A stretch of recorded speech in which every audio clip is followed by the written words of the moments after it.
लोग अभिव्यक्ति की आज़ादी के नाम पे हमारे भारत में कभी भी कुछ भी बोल जाते हैं और बोलने से पहले ये सोचते भी नहीं हैं कि इसका समाज पे क्या प्रभाव पड़ेगा।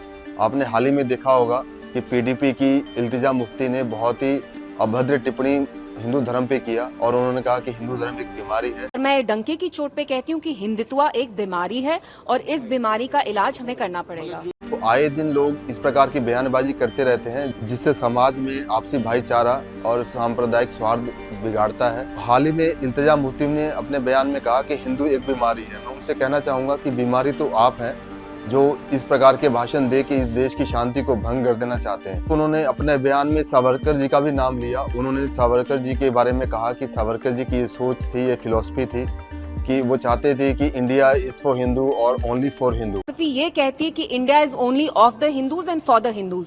तो हिंदुत्व और हिंदुइज्म में बहुत अंतर है। हिंदुइज्म लाइक इस्लाम। तो मैं इनसे कहना चाहूँगा कि मजहब के नाम पे ऑलरेडी आपने पाकिस्तान ले लिया, तो भारत सिर्फ हिंदू का ही है और हिंदुओं का ही रहेगा। ये आपको समझ लेना चाहिए, जान लेना चाहिए। लेकिन फिर भी ये इस प्रकार के बयानबाजी करते हैं। अगर इनको लगता है कि भारत में अशांति है या हिंदू लोग ठीक नहीं है, तो मुझे लगता है कि इनको पाकिस्तान चले ही जाना चाहिए और वहीं रहना चाहिए। कहीं ना कहीं मुस्लिमों ने ही धर्म के नाम पे पाकिस्तान का बंटवारा किया था और उन्होंने ये बोला था कि उनको एक अलग देश चाहिए जो कि पाकिस्तान उन्हें मिला है। इल्तिजा मुफ्ती भी मुस्लिम कम्युनिटी से आती हैं। अगर उनको लगता है कि भारत में इस प्रकार की चीज़ें हो रही हैं या हिंदुत्व एक बीमारी है, तो मुझे लगता है कि उनको बीमारी के बीच में नहीं रहना चाहिए और उन्हें पाकिस्तान जाके खुशी खुशी वहाँ रहना चाहिए। तो जो मैंने बोला, मैं डंके की चोट पे कहती हूँ कि आजकल जय श्री राम, जिस आप राम राज्य की बात करते थे, वो राम राज्य का नहीं है। जय Shri Ram is a slogan that. ये कह रही है कि इस्लाम एक ऐसा मजहब है जो प्रेम और आपसी भाईचारा को बढ़ावा देती है। Like Islam is a religion that promotes secularism, that promotes love and compassion. So let's not deliberate. तो मैं इनसे कहना चाहूँगा कि कन्हैया कुमार जी की गर्दन काट दी जाती है मजहब के नाम पे। वो क्या था? भारत में राम नवमी पे पत्थर बरसाए जाते हैं, फिर वो क्या है? या फिर आए दिन कोई भी हमारी धार्मिक यात्रा निकलती है तो उस पर मुस्लिमों के द्वारा पत्थरबाजी की जाती है।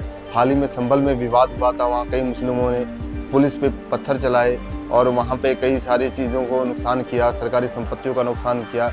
ये क्या है? या 1990 में कश्मीरी पंडितों को भगा दिया गया था मुसलमानों के द्वारा, वो क्या था? वो इन चीज़ों को नहीं देखती हैं और सिर्फ हिंदुओं को टारगेट करने की कोशिश करती हैं एक वीडियो के माध्यम से। वो ये नहीं देखती कि भारत में इससे पहले भी क्या क्या हुआ है और मुसलमानों ने अल्लाह अकबर के नाम पे कितने सारे कत्ल किए हैं और जगह जगह बम फोड़े हैं।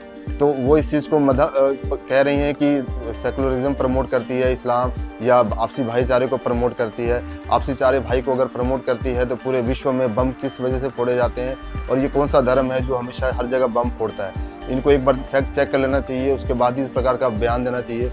अगर हिंदुत्व एक बीमारी होती तो कहीं ना कहीं इल्तिजा मुफ्ती भारत में नहीं रह पाती, क्योंकि अगर ये बीमारी होती तो उन्हें ये रहने का हक नहीं होता यहाँ पे। क्योंकि दोस्तों, हिंदुओं ने कभी भी किसी का विरोध नहीं किया। हिंदू भाईचारा हमेशा बना के रखता है और हमेशा से आपने देखा होगा कि भारत में हर धर्म जो है मिलजुल कर रहता है। अगर हिंदुत्व एक बीमारी होती तो कोई और छोटे धर्म या जो माइनॉरिटीज़ हैं वो यहाँ पे नहीं रह पाती।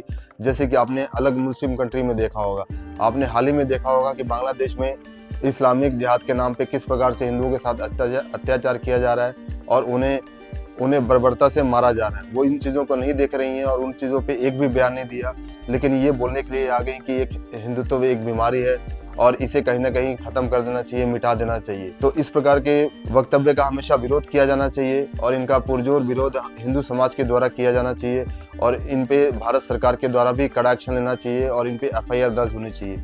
इस विषय में आपके क्या विचार हैं, कमेंट करके ज़रूर बताइएगा। जय हिंद, जय भारत।